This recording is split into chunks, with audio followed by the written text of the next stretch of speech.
너희는 먼저 그의 나라와 그를 구하면 이 모든 것 내게 더하시리라.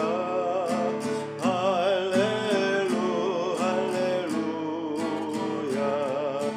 할렐루야 할렐루야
주님 이 자리에 오셔서 저희가 드리는 찬양과 영광의 시간을 받아 주옵소서.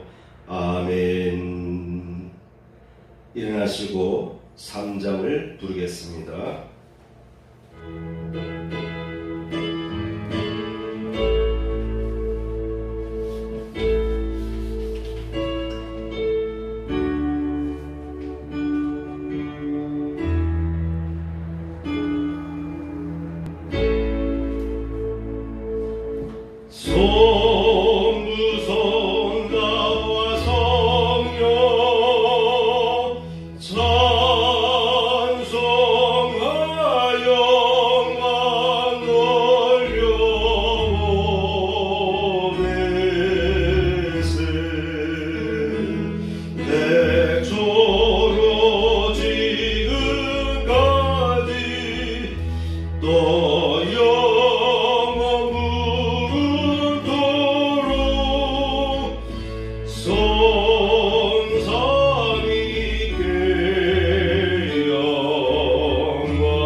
교동문 61번입니다. 아멘. 자리에 앉겠습니다. 주여 내게 은혜를 베풀어 주시옵소서. 제가 종일 주께 부르짖나이다. 주는 선하사 사자시기를 즐거워하시며 주께 부르짖는 자에게 인자하심이 후하시니이다. 아멘. 찬송 349장입니다.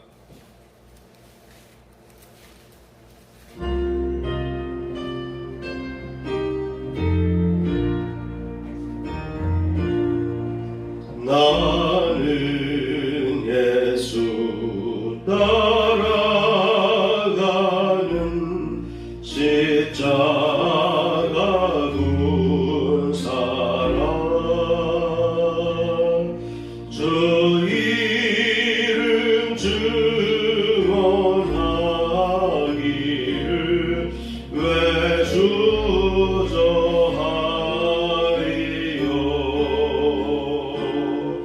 다른 군사 피 흘리며 나가서 싸울 때 나 혼자 병에 앉아서 바라만 보리요.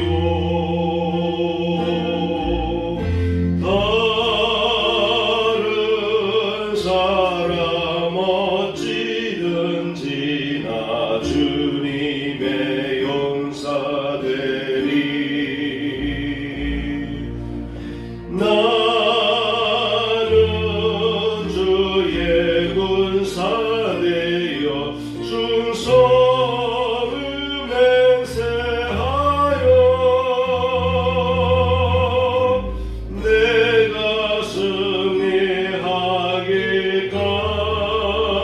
승리하기까지 주 내로 싸우리. 주님의 용사된 내게 주의 일 맡기소서. 3절입니다. 그 승리의 영광 위에 싸워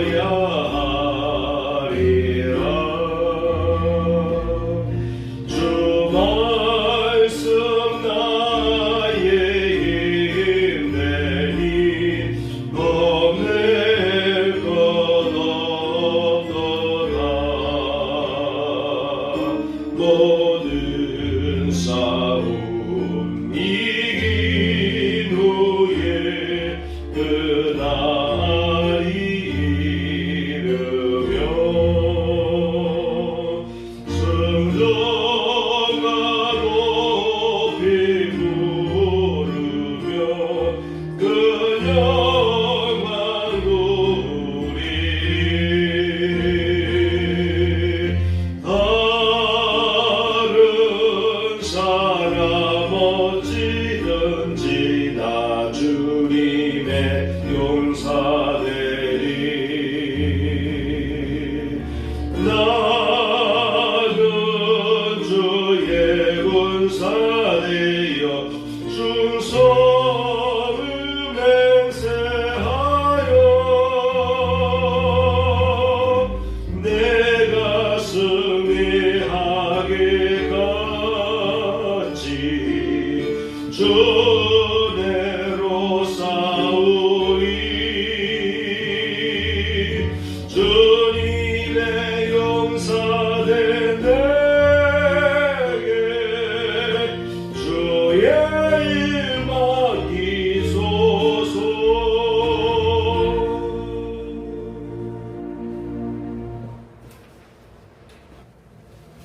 365장입니다.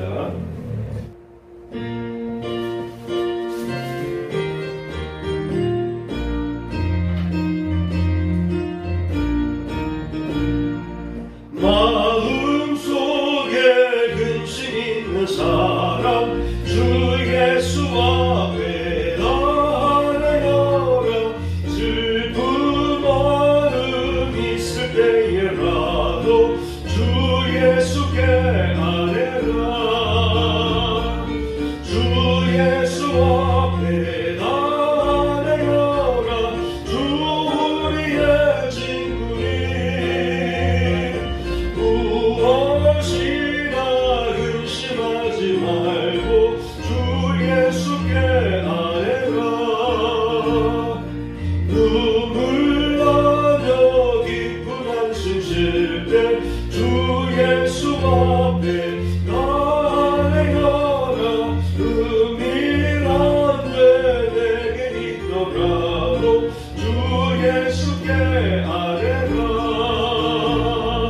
주 예수 앞에 나아내어라. 주 우리의 친구니 무엇이나 근심하지 말고 주 예수께 아뢰라. 외로움과 두려움 있을 때에 주 예수 앞에 나아내어라. 내일을 염려하지 말고 주 예수께 아뢰라. 주 예수 앞에 나아내어라. 주 우리의 친구니 무엇이나 근심하지 말고 주 예수께 아뢰라. 죽음 앞에 겁을 내는 자여 주 예수 앞에 나아내어라. 하늘나라 바라보는 자여 주 예수께 아뢰라. 주 예수 앞에 나아내어라. 주 우리의 친구니 무엇이나 근심하지 말고 주 예수께 아뢰라.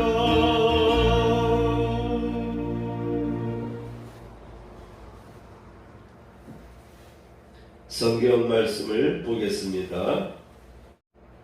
오늘 본문 마태복음 6장 25절에서 34절까지입니다. 제목을 보시겠습니다. 너희에게 있어야 할 것을 아신다. 예, 오늘은 너희에게 있어야 할 것을 아신다라는 제목으로 말씀을 나누도록 하겠습니다. 예수님께서는 산 위에서, 팔복산 위에서 사람들을 불러 모아놓고 귀한 말씀들을 전했는데, 이때 예수님께서는 기도를 어떻게 할 것인가에 대해서 제자들에게 가르쳐 주셨습니다. 후반부의 내용은 지난주에 우리가 함께 나눴던 주기도문에 대한 내용이고, 오늘은 앞뒤에 걸쳐서 나오는 예수님께서 앞뒤에 걸쳐서 주기도문 앞뒤에 걸쳐서 어떻게 기도할 것인가? 바르게 기도하려면, 응답받는 기도를 하려면 어떻게 할 것인가에 대해서 여러 가지 기도에 있어서 주의할 점, 피해야 될 점, 어떻게 기도할 것인지 이러한 기도에 대해서 집중적으로 예수님께서 가르쳐 주셨습니다. 이와 같이 예수님께서 사람들을 모아놓고 길게 많은 내용으로 다양하게 가르친 적이 없어요. 바로 어떻게 기도할 것인가. 주기도문을 중심으로 앞뒤로 해서 예수님께서는 제자들에게, 따르는 제자들에게 기도를 할 때는 이렇게 기도하라. 이런 식의 기도는 피하라. 라고 하면서 구체적으로 가르쳐 주셨습니다. 구체적으로 가르쳐 주셨는데 이 말씀들을 하나하나 살펴보는 시간을 갖도록 하겠습니다. 첫 번째입니다. 6장 5절에서 6절의 내용을 보게 되면은 드러내는 기도를 피하라. 사람들 앞에서 드러내는 기도를 가급적이면 피하라 라고 권하고 있습니다. 또 너희는 기도할 때에 외식하는 자와 같이 하지 말라. 그들은 사람에게 보이려고 회당과 큰 거리 어귀에 서서 기도하기를 좋아하느니라. 사람들 앞에서 내가 지금 기도하고 있는 모습을 의도적으로 드러내고 노출시키고, 그래서 나는 이와 같이 경건한 기도 생활을 하고 있다라고 하는 그와 같은 외식적인 기도를 하는 바리새인들을 향하여 비판하면서 너희는 그들과 같은 기도를 하지 말아라 라고 당부하신 것입니다. 내가 진실로 너희에게 이르노니 그들은 자기 상을 이미 받았느니라. 하나님으로부터 상을 받아야 되는데, 하나님으로부터 상을 받아야 되는데 주변에 있는 사람들로부터 저분은 기도 많이 하는 분이야. 저분은 여기서도 기도 저기서도 기도 항상 기도하는 모습만 보이네 라고 하면서 사람들이 추앙을 하게 되는 거예요. 그래서 이미 그러한 사람들은 이미 상을 받았다. 고로 하늘에서는 받을 상이 없다라고 예수님께서 지적해 주신 것입니다. 어떻게 기도해야 되느냐? 오히려 골방으로 들어가라 라고 가르쳐 주셨습니다.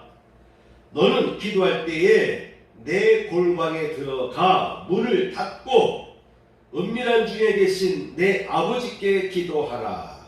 문을 닫고. 기도할 때는 가급적이면 핸드폰도 무음으로 바꿔놓고 기도하는 것이 좋습니다. 물론 소리보다는 진동으로 하는 것이 낫겠지만은 어쨌든 중요한 기도할 때 가급적이면은 기도에 방해가 되지 않으려면은 무음으로 바꿔놓고 기도하면은 내가 정해놓은 그 짧은 시간 10분이라도 5분이라도 20분이라도 1시간이라도 오직 기도하는 데만 집중할 수가 있습니다. 그래서 예수님은 문을 닫아라. 내 골방에 들어가라. 많은 사람들이 너를 찾지 않고 너를 보지 않고 너를 간섭하지 않는 그 같은 곳에 가서 한적한 곳에 앉아서 문을 닫고 바깥의 소음도 차단시키고 너의 기도하는 소리도 다른 사람들에게 노출되지 않는 은밀한 곳에 가서 기도하는데 하나님께 기도하라. 하나님은 은밀한 중에 계신다. 하나님은 우리가 인식하지 않는 곳에서도 나를 바라보고 계세요. 항상 하나님은 사람들이 모인 곳에만 계신 것이 아니라 은밀한 중에 계시는 하나님이시네요. 그러므로 조용한 중에 세상 것들로, 세상 이야기들로, 세상 소음으로 시끌벅적한 것보다는 조용하게 은밀한 중에 계시는 내 아버지께 기도하라 라고 예수께서는 가르쳐 주셨습니다. 그러면 은밀한 중에 보시는 내 아버지께서 갚으시리라. 은밀한 중에 보고 계신다는 거예요. 다 보고 계신다는 것입니다. 그러므로 우리는 조심하셔야 됩니다. 하나님은 매 순간순간마다 우리를 지켜보고 계신다고 하는 것입니다. 어떻게 보면 감시한다라고 볼 수 있는데, 감시라기보다는 사랑이에요. 관심이에요. 여러분, 한순간 한순간 한 동작 한 동작 어떻게 살아가는지를 하나님은 늘 기대 속에서 사랑하는 마음으로, 자녀가 어린아이가 기우뚱기우뚱하고 바닥에서 일어나서 걸음질할 때, 그때 그 모습을 곁에서 바라보면서 한 발짝 한 발짝 걷는 것이 너무나도 귀하고 신기하고 기뻐서 재롱스러워서 기쁜 마음으로 바라보는, 한순간도 그 순간 놓칠 수가 없어요. 여차하면 또 아이가 넘어질 수 있잖아요. 그러한 마음으로 은밀한 중에서도 지켜보고 계신다. 그래 여러분을 건져줄 게 아닙니까? 어떤 영상을 보니까 우리나라의 고속도로인데 2건의 사고가 발생했어요. 고속도로 중에 보면은 이렇게 공사하거나 이렇게 커브되는 길 같은 데 있으면은 나름대로 위험을 알리는 것 같은 그 표시가 됐을 텐데, 내가 봐서는 그 길도 커브 길도 아니에요. 거의 직선길인데 아마도 가상자의 쪽에 무슨 공사를 했는지 모르겠지만은 이렇게 그 중앙 분리대 같은 그 같은 시멘트 같은 보호대를 설치했던 것 같아요. 그런데 운전자가 제대로 못 보고 거기에 부딪혀요. 운전자의 차가, 트럭이 거기에 이렇게 부딪힙니다. 모서리에. 근데 차가 갑자기 모서리에 부딪히니까 붕 떠요. 붕 떴다가 가라앉습니다. 또는 붕 떴다가 아마 한 바퀴 뒤바뀔 수도 있어요. 한 바퀴 돌 수도 있고. 짧은 순간인데 그때 충격받아서 2건의 화물차들이 불이 나더라고요. 폭발하듯이 불이 부딪히자마자 불이 팍. 엔진에 있던 열기 그리고 기름들이 저만해서 그런지 부딪히자마자 불이 폭발하듯이 불이 팍. 2건씩이나 그런 사건이 나온 그 영상이 있었어요. 순간적인 거. 지나가다가 어떤 사람들은 산책하다가 길을 건너다가 잘못 운전한 사람에 의해서 순간적으로 잘못된 운전자의 차가 들이받아서 그날 한순간에 생명을 잃기도 합니다. 하나님은 내가 바쁘게 분주히 움직인다라고 생각하지만 하나님 옆에서 조용히 은밀한 중에 나를 지켜보시고 바라보시고 계신다고 하는 것입니다. 감시가 아니라 여러분에 대한 아주 깊은 사랑을 가지고, 놀라운 사랑을 가지고 여러분을 바라보신다고 하는 것입니다. 그래야 하나님이 도와주실 거 아닙니까? 위급한 순간 되면 여러분을 건져주지 않겠습니까? 그래서 하나님은 은밀한 중에 보시다가 너의 필요를 다 아시니까 갚아주실 것이다 라고 가르쳐 주셨습니다. 2번째입니다. 7절 보면 또 기도할 때에 이방인과 같이 중언부언하지 말라. 그들은 말을 많이 하여야 들으실 줄을 생각하느니라. 물론 말을 많이 하는 것도 좋습니다. 상대방을 설득하려면 말을 많이 해야 되죠. 그죠? 귀가 따갑게 자꾸 얘기해야 그 사람이 잊지 않고 내가 부탁한 것을 들어줄 것이에요. 상당수의 많은 사람들은 우리가 어떤 부탁을 하면 그때는 알았어 오케이 해줄게 하는데 워낙 바쁘다 보니까 그 요청을 잊어버릴 때가 많아요. 그래서 이야기는 말을 많이 하고 많이 부탁하고 또 부탁해서 그 사람이 잊지 않고 나의 부탁을 들어주기를 바라는 그 같은 말을 많이 하는 것이 좋긴 좋습니다. 그런데 여기서 말하는 중언부언이란 이 이야기는 어떠한 내용을 가지고 기도할 때 지금 그 사람은 심각한 문제를 갖고 있는데 빨리 이 문제가 해결돼야 되는데 그 기도의 목적을 가지고 깊이 주님과 교제하지 못하고 바깥에서 맴도는 기도를 할 때가 많다는 것이죠. 그래서 이 얘기 저 얘기 하다가 나중에 자신이 간절히 기도해야 될 내용은 강조하지 못하고 대충 넘어갈 수도 있어요. 어쨌든 이방인들처럼 중언부언하지 말라. 이 기도했다가 저 기도했다가 여러 가지 기도를 하다 보면은 핵심이 뭔지 모를 때가 있죠. 어쨌든 말을 많이 한다고 해서 하나님께서 나의 기도를 들어주는 것은 아니다. 그래서 이방인들처럼 중언부언하는 기도를 하지 말라 라고 당부하고 있습니다. 여러분 6장 8절 보시기 바랍니다. 그러므로 그들을 본받지 말라. 구하기 전에 너희에게 있어야 할 것을 하나님 너희 아버지께서 아시느니라. 구하기 전에 이미 하나님께서는 여러분들이 어떤 것을 구하려고 하면 그것을 다 파악하고 계신다는 거예요. 여러분에게 어떤 것이 필요한 것인지 이미 하나님은 다 알고 계신다고 하는 것입니다. 이미 아신다. 여러분이 구하기도 전에 이미 알고 계신다라고 하는 것입니다. 그런 하나님을 우리가 믿고 나아갈 때 우리는 기도의 응답을 쉽게 받을 수가 있는 것입니다. 하나님은 이미 내가 필요한 것을 주시려고 아시고 계시고 다 준비하고 계시는 거예요. 그런데 와서 그 얘기를 못하고 여러분 대화하다 보면은 어떤 그 본론을 빨리 못 들어가고 대화할 때 전화할 때 막 불러서 한참 얘기한 다음에 겨우겨우 자신이 얘기하려고 하던 의도를 얘기하는 그런 스타일의 사람들도 있습니다.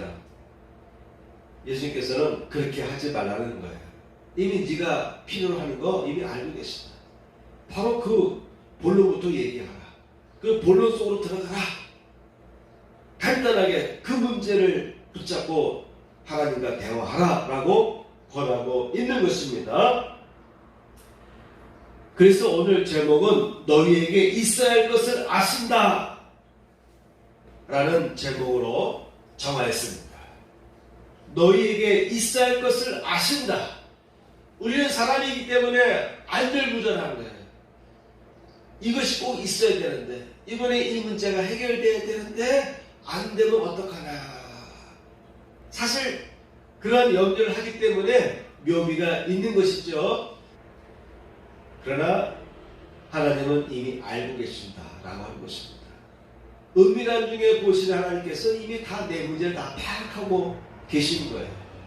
파악했다는 말은 때가 되면 주시려고 다 준비도 하셨다고 하는 것입니다. 준비하고 계시고 있고 이미 준비도 해 놓으셨을 수도 있다라고 하는 것입니다. 세 번째입니다. 금식할 때에 슬픈 기색을 보이지 말라. 오히려 예수님께서는요, 머리에 기름을 바르고 얼굴을 씻어라. 여러분, 항상 깔끔해야 됩니다. 머리에 기름을 바르고, 외출할 때 기름을 바르고, 향을 바르고, 그리고 얼굴을 항상 씻어서 깔끔한 상태를 준비하고 있어라. 깔끔한 상태로 준비하고 있어라. 그런 상태에서 기도하라. 여러분, 기도도요, 아까 얘기했잖아요. 기도에 방해가 되지 않으려면 핸드폰도 무음으로 바꿔놓고 문을 닫고 남들이 간섭할 수 있는 공간을 피해서 조용한 곳에 가서 기도하라 라고 했지 않습니까? 또한 기도도요 깔끔하게 정리된 상태에서 기도할 필요가 있습니다. 머리에 기름을 바르고 얼굴에 묻었던 여러 가지 더러운 것들을 깨끗이 씻고 뿌연 얼굴을 말끔하게 세수하니까 얼굴이 맑아졌어요. 다른 사람이 봐도 내 얼굴이 내가 봐도 깔끔한 거예요. 그러니까 온전히 하나님께 집중할 수가 있는 거예요. 내 옷이 엉망진창이고 내 외모가 엉망진창인 가운데에서 기도하려고 하면은요 오히려 잡다한 생각들이 막 떠오르는 거예요. 그래서 하나님 앞에 앉을 때는요 깔끔하게 정돈된 가운데서 기도할 필요가 있습니다. 주변에 있는 지저분한 것들을 깔끔하게 정리가 되면 생각도 맑아져요. 무엇이 지금 나를 쪼여오고 어떤 것이 나를 쪼여오고 있는지, 무엇이 지금 문제이며 어떤 문제가 시급한 문제인지가 마음속에서 떠오르게 되는 것이죠. 그럴 때 내게 지금 필요로 하는 문제를 붙잡고 기도할 수가 있는 거예요. 그런데 산만하면 이 생각 저 생각들이 떠올라서 지금 내게 중요한 것이 무엇인지를 놓치기 쉬운 거예요. 그래서 하나님 앞에서요 여러분 깔끔한 상태로 앉아서 기도할 필요가 있습니다. 은밀한 중에 보시는 내 아버지께서 갚으시리라. 금식할 때에 깔끔한 상태로 얼굴을 씻고 기도하라. 이는 금식하는 자로 사람에게 보이지 않고 오직 은밀한 중에 계신 내 아버지께 보이려 함이라. 깔끔한 상태의 모습은 하나님께 향해 있어야 된다고 하는 것입니다. 내가 하나님 앞에 설 때 깔끔한 상태로 서 있을 필요가 있습니다. 그러면 그 하나님은 나를 보시고 나와도 깔끔한 교제를 하실 거예요. 내가 생각이 복잡하면 하나님도 답답할 거야. 야, 너 도대체 지금 내게 기도하는 내용이 무엇이니? 너 지금 급한 게 뭔지 알아? 너 급한 문제는 이 문제인데 왜 지금 엉뚱한 문제를 가지고 신경 쓰고 있니? 마음이 산만하니까 무엇이 지금 급한지를 몰라서 안절부절 막 헤매는 것입니다. 이미 하나님은 조용한 곳에서도 여러분을 다 보고 계신 거예요. 은밀한 중에 보시는 내 아버지께서 갚으시리라. 너에게 있어야 할 것을 이미 아신다. 은밀한 중에 보시는 내 아버지께서 갚아 주실 것이다 라고 예수님께서는 권하고 있습니다. 여러분 이 정도만 우리가 살펴봐도 내가 그동안 얼마나 기도 생활에 있어서 중심을 잡지 못했나, 내가 얼마나 산만하게 이 문제 가지고 저 문제 가지고 이 생각했다 저 생각했다가 도무지 방향을 잡지 못하고 앞으로 갔다가 뒤로 갔다가 빙빙빙 돌기도 하고 이러한 모습으로 생각하고 기도한 적이 없는가를 느낄 수 있을 것입니다. 네 번째입니다. 성한 눈의 등불을 밝히라. 6장 22절 보겠습니다. 눈은 몸의 등불이니 그러므로 내 눈이 성하면 온몸이 밝을 것이요. 온몸이 밝을 것이요. 여러분 눈이 밝으면 온몸이 밝을 것이요. 밝아서 내게 부족한 것이 보이는 것입니다. 내 몸에 티가 보이기 시작하는 것입니다. 그래서 너의 등불을 밝혀라. 너의 눈의 등불을 환하게 켜놓고 있어라 라고 당부하셨습니다. 다섯 번째, 두 주인을 섬기지 말라 라고 권하셨습니다. 24절, 한 사람이 두 주인을 섬기지 못할 것이니 재물과 하나님을 겸하여 섬기지 말라라고 하는 것이죠. 많은 사람들이 이 부분에서 놓치는 것이 있습니다. 하나님을 섬긴다고 하면서도 가만 보면 재물을 섬기고 있는 거예요. 만일 어떤 일이 있어서 일이 잘못해가지고 내게 재물, 경제적인 큰 타격이 내게 닥치게 되면은 어떤 사람들은 그 일로 인해서 시위에 빠지고 좌절하고, 물론 그럴 수밖에 없죠. 더 나아가서 하나님으로부터 멀어지는 삶을 선택하는 사람들이 있습니다. 재물을 쫓던 사람은요, 겉으로 봐서는 다 믿음의 생활을 하는 것 같은데 중심이 재물이 앞서는 사람이 있어요. 그 사람은 나중에 물질적인 문제가 막혔을 때에 신앙생활을 온전히 유지할 수가 없습니다. 제가 늘 얘기하지만 우리는 아무것도 없어도, 아무것도 없는 상태로 내가 전락한다 할지라도, 그런 상황에 처한다 할지라도 내 속에는 있다.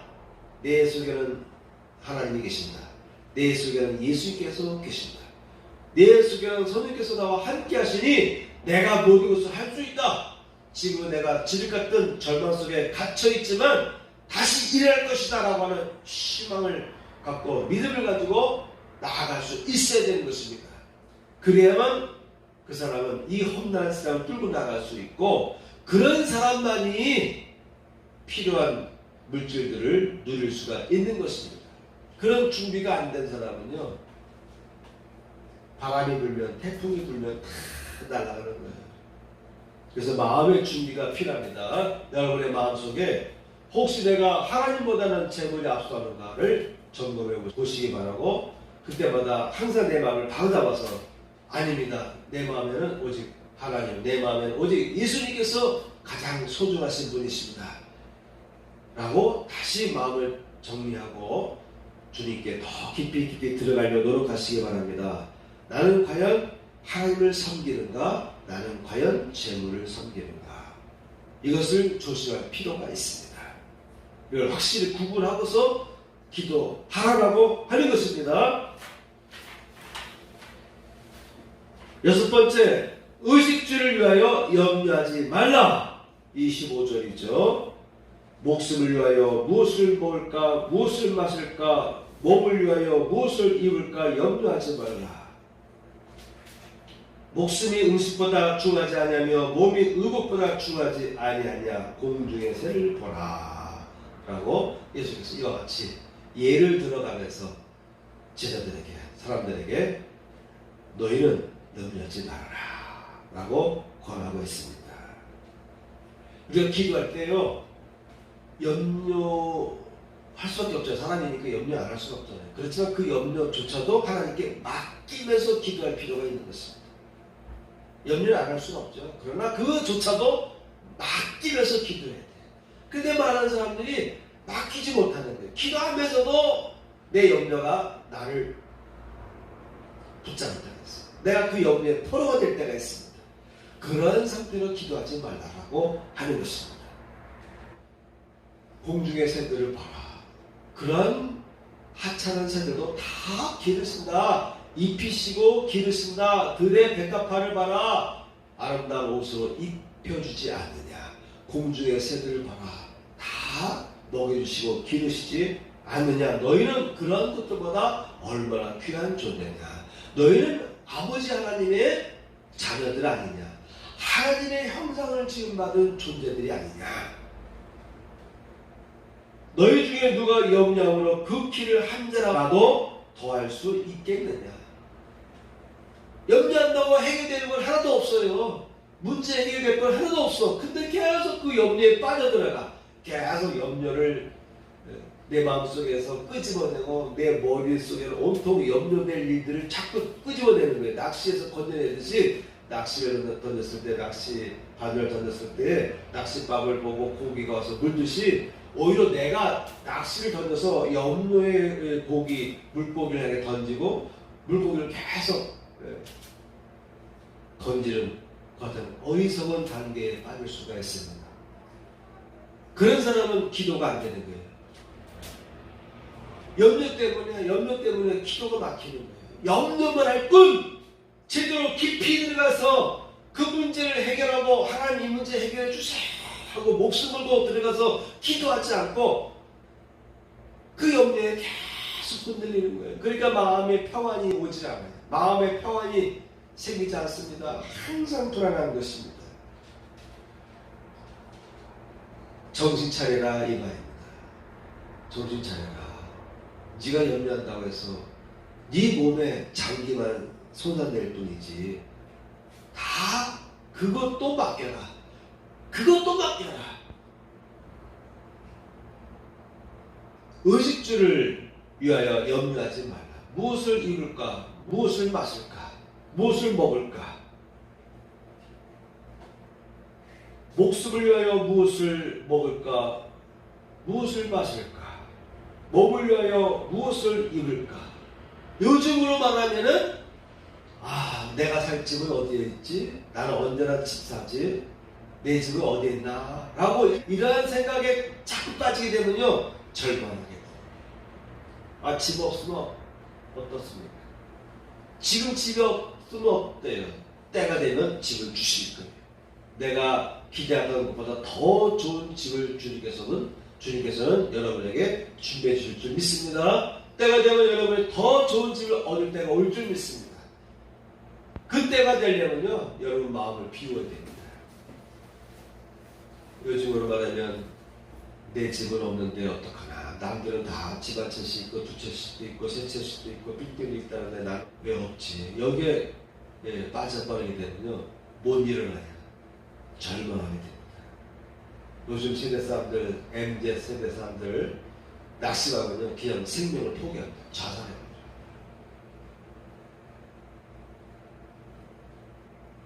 그런 문제도 다 맡겨라. 때가 되면 네가 누울 집 너는 얻을 것이다. 네가 생각했던 것보다 더 넓은 집을 너는 얻게 될 것이다. 근데 왜 너 지금 염려하냐?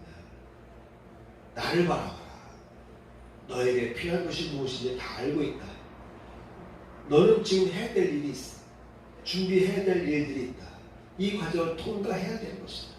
조급하지 말고 지금 준비할 수가 없는데 여기서 있어야 된다라고 자꾸 발버둥 치지 말라. 준비해라.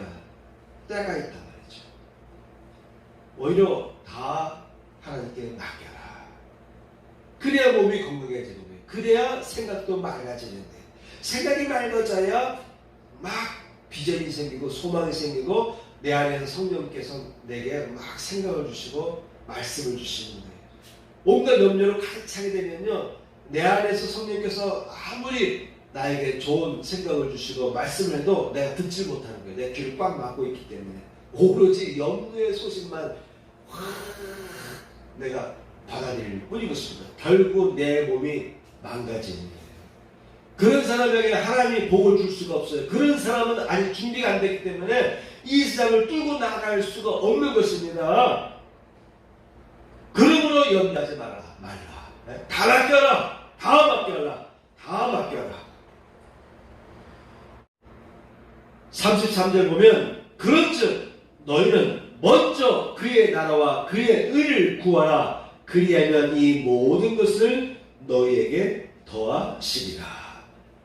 그를 염려할 수가 있으면 오히려 하나님의 나라를 바라보고 하나님의 나라를 이루기 위해서 기도하고 하나님의 나라가 이루어지기를 바라는 열망으로 살아라. 그리하면 이 모든 것을 너희에게 더하시리라. 하나님께서 복을 주시고자 하는데 어떤 사람에게 복을 주실까요? 하나님의 나라와 영광을 위해서 헌신하는 사람에게 하나님은 복을 더 부어주지 않겠습니까? 그래서 너희는 먼저 그의 나라와 그의 의를 구하라. 어떻게 하면 내가 하나님과의 관계를 더 바르게 가질까? 어떻게 하면 내가 하나님께서 기뻐하는 삶을 살까? 하나님께 영광을 돌리며 살까? 이런 데 내가 관심을 더 가지고 살아가면 염려할 시간이 없잖아요. 그죠? 그 염려할 시간에 오히려 하나님의 나라를 위해서 헌신한 삶을 시간을 가지고 나아간다면 어떨까요?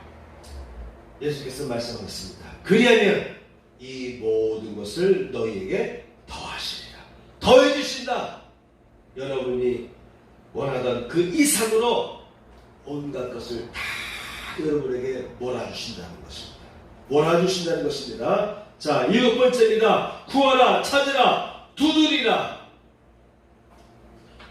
주원문하지 말라라는 내용과 좀 상반되는 것 같지만 아닙니다. 그런 뜻은 아닙니다. 예수님께서는 한편에서는 구하라, 찾으라, 두드리라 라고 권하셨습니다. 평상시에 우리가 기도할 때 다양한 제목을 놓고 기도합니다. 그런데 어떤 상황에 처하게 되면은 아주 너무 긴급해서 너무 힘들어서 간절해질 때가 있어요. 그럴 때는 구하라, 찾으라, 두드리라. 집중적으로 하나님 앞에 기도할 필요가 있다고 하는 것입니다. 염려할 시간에 기도하라. 기도를 안 하고 염려만 하는 사람이 있어요. 믿음으로 나아가지 못하고 염려만 생각하는 사람이 있습니다. 그런 사람을 하나님께서 어떻게 축복할 수가 있습니까? 오히려 귀신들만 달라붙는 거예요. 염려하도록 계속해서 일이 꼬이게 만들고 기대하는 거 다 비틀어지게 만들고요. 공주무엇에 잡은 자들이요 가만두지 않습니다. 내 밥이구나. 더 달라붙습니다. 우리가 믿음을 가지고 다 맡기고 진짜 이 문제가 필요하다라고 여긴다면 그 문제를 해결하기 위해서 집중적으로 날짜를 정해놓고 일주일이든 보름이든 한 달이든 40일이든 40일이든 날짜를 정해놓고 집중적으로 그 문제가 해결되기 위해서 기도할 필요가 있는 것입니다. 그래서 예수님께서는 구해라, 구해라. 때에 따라서는 지겹도록 구해라. 잠자는 시간에도 문을 두드려라. 한 번 두드리지 말고 열릴 때까지 두드려라. 구하는 이 정신은요, 두드리는 정신인 것입니다. 문을 두드리는 정신. 밤에도 문을 두드리는 거예요. 여보시오, 지금 문 닫았습니다. 우리 집은 8시에 상점을 닫았어요. 지금 몇 시냐요? 밤 10시, 11시. 지금 자는 시간이에요. 내일 오시오. 라고 해도 진짜 급한 문제가 있으면 막 두드리는 거 아닙니까? 두드려서 주인이 나와서 화를 내면 자초지정을 얘기하고 도와달라고. 그러면 그 상점 주인도 나와서 마지못해 그가 요구하는 물건을 팔 수 있을 것입니다. 재판장에게도 그와 같은 자세로 두드려라. 그러면 들어준다. 악한 재판장도 너의 청을 외면하지 못할 것이다.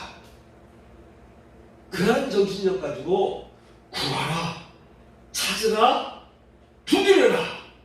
이렇게 예수님께서는 집중적으로 구체적으로 목적을 가지고 매달려라, 기도하라 하고 권했습니다.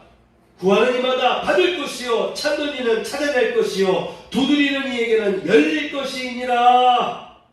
하늘에 계신 너희 아버지께서 구하는 자에게 좋은 곳으로 주시지 않겠느냐. 제가 잠깐 예를 들어보겠습니다. 금요일이었어요. 금요일날 분주했습니다. 금요일날 밭에 가서 또 물도 주고 책들을 모아서 택배를 보내야 돼서 책들을 모아서 차에 실었는데 마트에 가서 거기 알맞는 박스를 구하려다 보니까 박스가 맞는 게 찾기가 쉽지 않았어요. 어떤 박스 너무 크고 어떤 박스 너무 작고. 그래서 한 박스에 다 담아서 택배도 보니까 20kg 미만이어야 되더라고요. 한 15, 16kg 되는데 물건들을 한 박스의 양이면 꽉 차게 보내려다 보니까 제가 마트에 가서 박스 2-3개를 갖고 와서 놓다 뺐다 그랬어요. 제가 밭에 가서 잡풀을 제거하기 위해서 버너를 준비해 갔습니다. 차에 실었습니다. 농약을 주지 않고 물을 끓여서 뜨거운 물을 뿌리면은 잡초들이 빨리 죽는다. 그런 내용을 제가 알아가지고 그렇게 해보려고 바나도 준비하고 주전자도 준비했는데 박스를 이것저것 갖고 와서 책을 넣었다 뺐다 하다 보니까 자리가 없어서 그 번호 상자를 차 밑에다 바닥에다 내려놓고 넣었다 뺐다 해서 결국 이제 알만 상자 하나를 제가 찾아서 거기다 놓습니다. 그리고 우체국 가서 택배를 보냈어요. 보내고 와서 생각해보니까 바나 생각이 나는 거예요. 그 바나를 찾아보니까 바나가 없어. 아, 내가 그 마트에 가서 내가 혹시 내 바닥에 내려놓다가 그냥 온 게 아닐까 해서 곧바로 가가지고 보니까 없어요. 그래서 관계자들에게도 얘기해가지고 CCTV 좀 확인해 보도록. 내가 혹시 딴 데 두고서 여기서 잃어버린 걸 착각할 수 있으니까 CCTV 보면 알잖아요. 내가 차에서 물건 실어 내려올 때 그때 바나를 내가 바닥에 내려놨나 안 내려놨나 그거만 확인하면 되니까.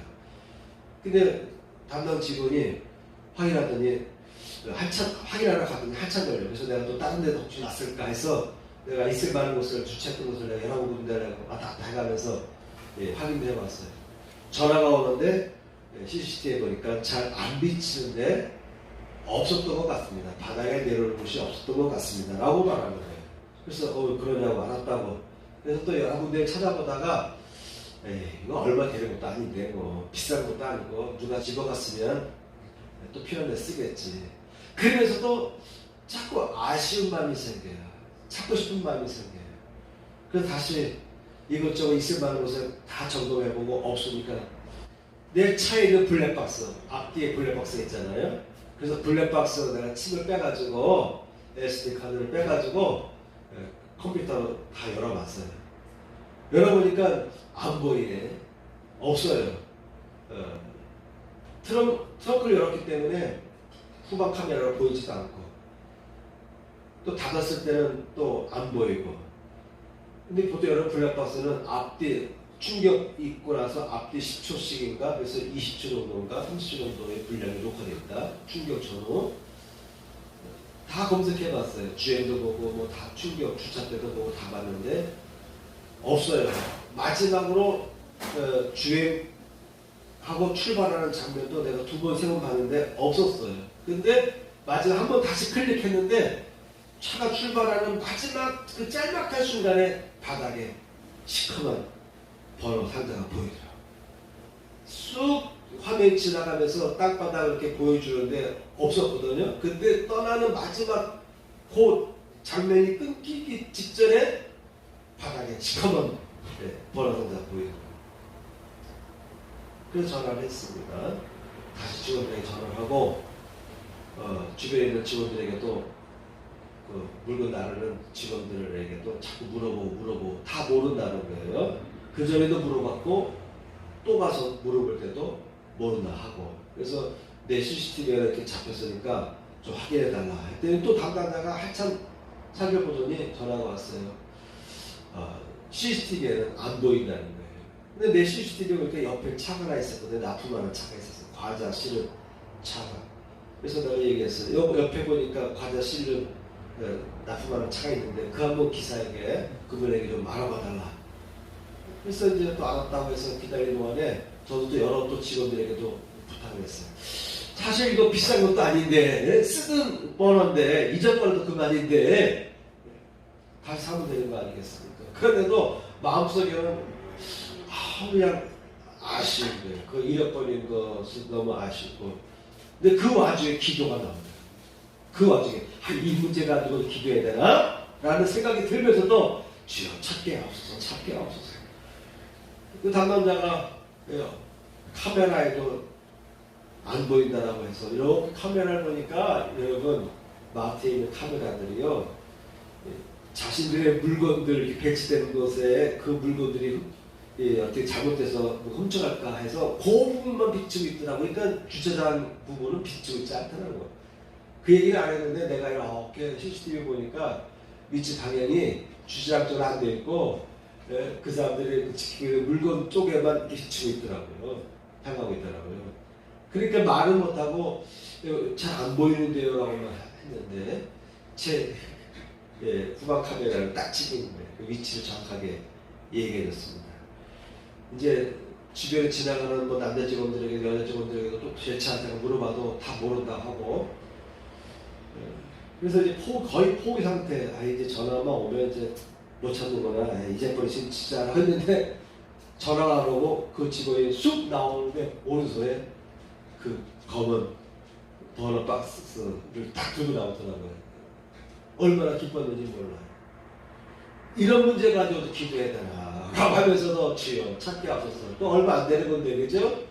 다시 사면 되는데 그것도 이미 쓰던 물건인데 왜 이렇게 그냥 그걸 찾고 싶었고 왜 이렇게 그 물건이 그냥 잃어버리게 그냥 안타까운지. 아니 우리나라 요즘 보면 커피숍 가서 핸드폰 두고 화장실 갔다 와서 훔쳐간 사람들이 없다고, 길거리에 뭐 핸드폰을 떨어뜨려도 지갑 떨어뜨려도 집어간 사람이 없다는 그런 얘기가 외국인들에게 회자될 정도로 그런 우리나라인데, 이 하나 끝 없는 걸 누가 가져갔어 내나, 누가 쓰레기들하고 폐품이라고 가져갔어 내나, 여러 가지 아쉬움이 막 생기는 거예요. 근데 찾았어요. 그 와중에도 기도가 나오더라고요. 주여 찾게 없어서. 마지막 순간에 그 사람이 전화가 나오고 딱 나오는데 오른손에 들고 나오면서 사실은 이게 인수인계가 안 돼서 그래요. 그래서 미안하다고 이렇게 하더라고요. 아마 누군가가 그 트럭 배달하시는 분이든 누군가가 그걸 찾아가지고 한 곳에 놨는데 인수인계하면서 보관해달라고 했는데 그게 인수인계가 제대로 안 돼서 미안하다고 그렇게 하면서 갖고 나온 거예요. 자, 하찮은 이야기지만 그거 하나 찾으려고 제가 블랙박스 차량 후방 카메라까지 그 파일들을 뒤져가지고 다 열어봤는데 없었어요. 없는데 내가 열어보고 두 번, 세 번 열어봤던 것인데 왜 마지막 순간까지 이렇게 봤더니 마지막 순간에 그게 탁 시커먼 게 바닥에 탁 보이더라고요. 그래서 찾게 된 거예요. 그래서도 마트에 가서도 모른다면 어떡할 거예요. 하찮은 물건인데도 결국 찾았습니다. 그래서 어제 가서 다음 날인 어제 가서 제가 잡초에게 물을 펄펄 끓여서 붓기도 했어요. 자, 제가 잠깐 곁길로 나온 것 같지만 하찮은 문제나 하찮은 것이라 할지라도 마음속에 왠지 아쉽고 찾고 싶고 그래서 그냥 거의 반나절 정신 나가듯이 정신 나간 거지. 뭐 잊어버리고 사면 되는데 누가 잘 쓰겠잖아 생각하면 되는데 그렇게 반나절 정도 내가 애를 썼어요. 한 서너 시간 신경 썼던 것 같아요. 그런데 하나님께서는 찾게 하시고 결국 찾게 하셨습니다. 자, 8번째입니다. 남에게 대접을 받고자 하는 대로 대접하라. 남에게 대접을 받고자 하는 대로 대접하라. 여러분, 남을 잘 대접하는 사람일수록요 자신도 대접을 받게 되는 것입니다. 대인관계도 좋아야 돼요. 남과의 관계도 남들에게 자꾸 이렇게 대접하는 습관을 가질 필요가 있습니다. 네?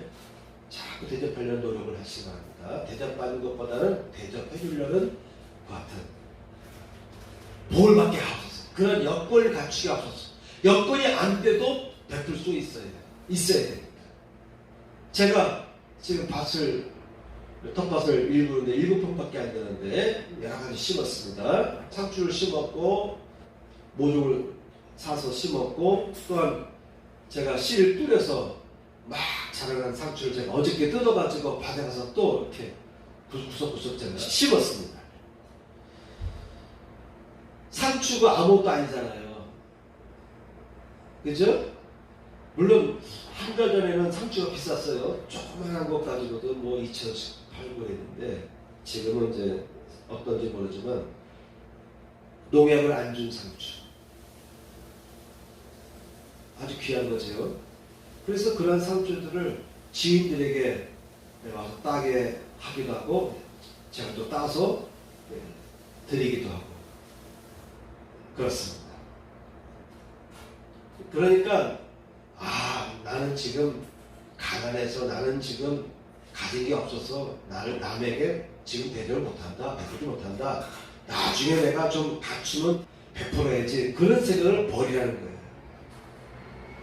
하찮은 것 같지만도 또 상추지만도 받는 사람은 귀히 여긴다. 왜? 농약을 안 치고 재배한 거니까. 믿을만 하잖아요. 그래서 건강을 생각하는 분들은 아주 귀한 선물로 받습니다. 텃밭에 상추들이 많이 있는데 지인들에게 필요한 사람들에게 그 조그만 7평짜리지만도 나눠줘요. 귀 쓰이고 있어요. 그래서 상추를 뜯을 때도 저는 이렇게 뜯습니다. 제일 넓게 크게 자란 상추만 한 모종에서 하나, 두 개 정도. 너무 크게 자란 것만 이렇게 밑둥을 자르는 거예요.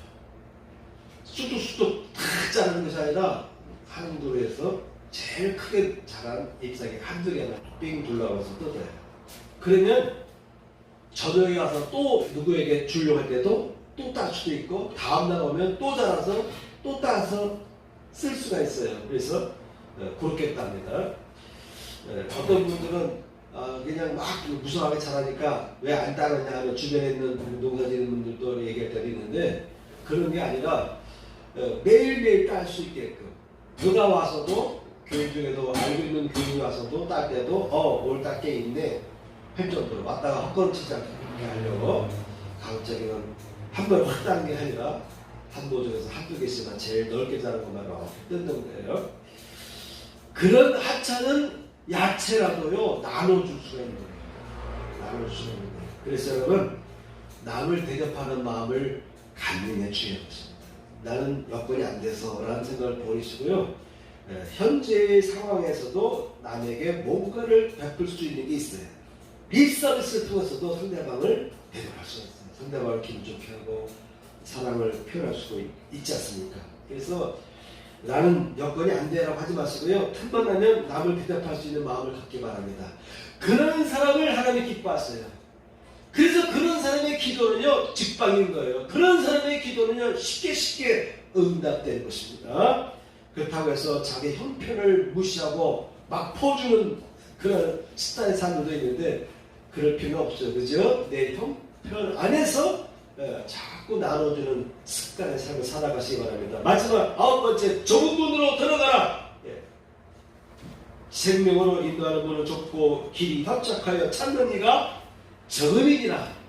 어려울 때일수록 좁은 길 남들은 다 피해가고 그 길로 가기 힘들어서 넓은 길을 갈 때 너희는 오히려 좁은 길을 택하라. 여러분 오늘날의 삶이 오늘날 그리스도인의 삶이 좁은 길이에요. 오늘날 기도 생활하고 신앙생활하고 믿음의 생활하며 살아가는 게 얼마나 힘든지 몰라요. 얼마나 힘든지 모릅니다. 오늘날 우리가 믿음의 생활할 때 쉽게 편리하게 생활하려고 하지 마시고 좁은 길로 꿋꿋하게 나아가시기 바랍니다. 그런 사람의 기도가 막힘이 없어요. 그런 사람의 기도는요 하늘로 바로 상가됩니다. 그 기도에 능력이 있어요. 그 기도에 힘이 있습니다. 그 기도에 하늘의 문이 활짝 열리게 됩니다. 여러분 오늘 잠깐 살펴본 여러 가지 우리가 기도할 때 어떠한 마음 자세로 기도해야 될 것인가를 살펴봤는데 이러한 마음 자세를 가지시고 응답받는 기도 생활 앞으로 여러분의 삶 속에 응답받는 어떤 기도 생활을 누리시길 축복합니다. 아멘. 찬송 한 곡 부르겠습니다. 기도하자 우리 마음 합하여 이 곡 부르고 마치겠습니다.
기도하겠습니다.